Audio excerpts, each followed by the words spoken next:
Hey everybody, welcome back to Conscientious Omnivore. My name is Pal. Just wanted to do a quick update on the little mini side garden that we did here at my in-laws place. My wife asked me to kind of dig up this little spot here, and I did a video about it a few videos back. I'll link it at the end if you guys want to see it, if you haven't seen that one yet. But basically we did a till garden here because we don't even have the mulch at this property, and I haven't really fully convinced my in-laws, so I talk a little bit about that in that video.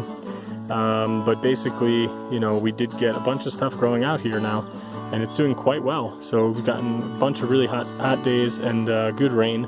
So we've been watering it on all the days where we haven't gotten rain, and this is why I keep going on and on about the mulch, because it's a pain. Like, you really have to kind of keep it moist because the soil is exposed. But we got a bunch of stuff growing really well. There's quite a few tomato plants, as you can see, kind of these tall ones over here, and they're doing really well. There's a couple of like squash. There's like one over there. There's one over here, and there's a lot of this stuff. This leafy plant here. This is called shoshka in Hungarian. I'm not sure what they call this in English. I'm going to look it up. But basically, you harvest the leaves. They're very sour, and you can actually cook with these. And really, really delightful kind of plant. I really like it. So there's a bunch of that growing.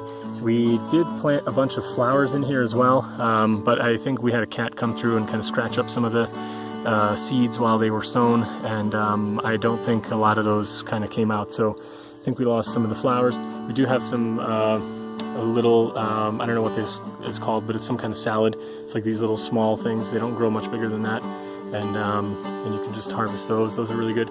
We've got sage over here, which I'm really happy about because I've been wanting to have fresh sage for a long time.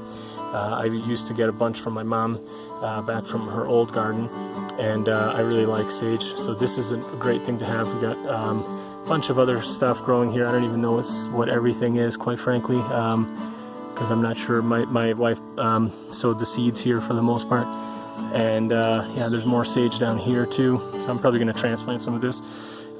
Sage is wonderful. It actually comes back year after year, so you can definitely get it going in different places. And we've got artichokes growing here, which is cool. I've never grown these before. Looking forward to seeing these grow, but they're doing really well. They're liking their spot here. You can see these little sharp little ridges on the leaves, so I'm looking forward to seeing those grow.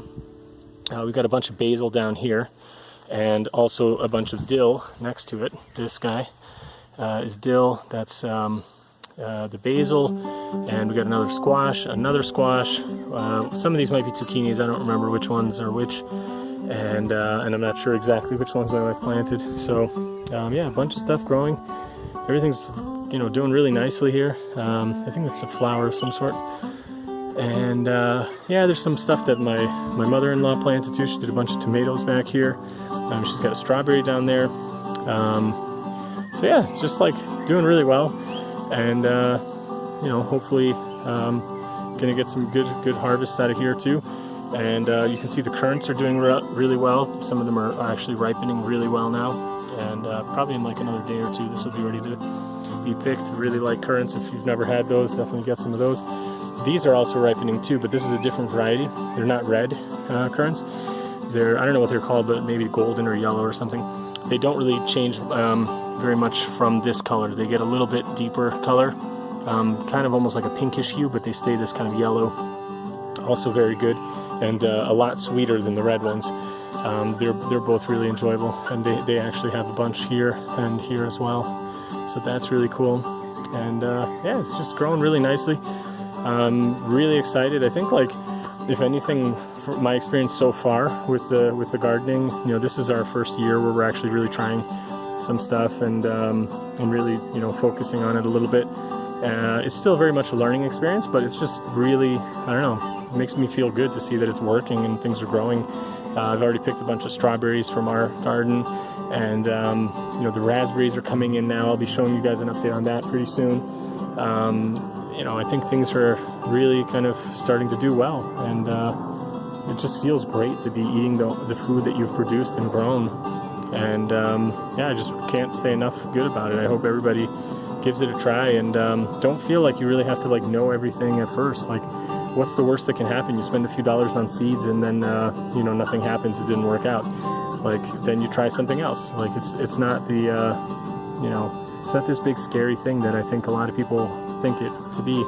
And I was kind of, you know, like that too. Like years ago, I was always a bit worried to try it because I just didn't know what I was doing, and I still don't really know what I'm doing. So it's not like you should ever take anything I say with, you know, as like an absolute truth, but just sharing my experience, and hopefully that motivates people to try their own garden, and then share your experience too. Let me know, you know, how things are going for you. You know, a couple of my subscribers and viewers, they've you know, kind of started their own little things growing in pots on their patios or whatever. If you have a terrace, you know, all you need is a little bit of a sunny spot. You can get you know, vertical pots where you have like a, you know, a bigger pot at the bottom, and then there's little stacked up like little ones going up the center.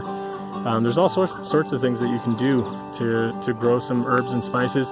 The basil and dill, we actually have a bunch growing up in containers near the kitchen, and my wife has already made a bunch of like soup and stuff using the dill, and it's wonderful. I mean, you just can't imagine the difference in flavor from fresh dill that you've grown versus just getting dried dill from the store for, you know, like making it like a dish. And she's made a wonderful potato soup with them. I really got to get her to start doing some videos.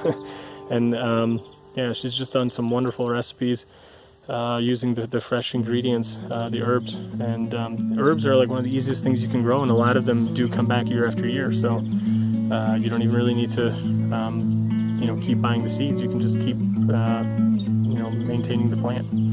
So anyway, I think this is long enough. Hopefully you guys enjoyed it. I'll see you in the next one. And thanks everybody for subscribing and watching. Thanks. So here you can see the basil growing in the pots up in the terrace.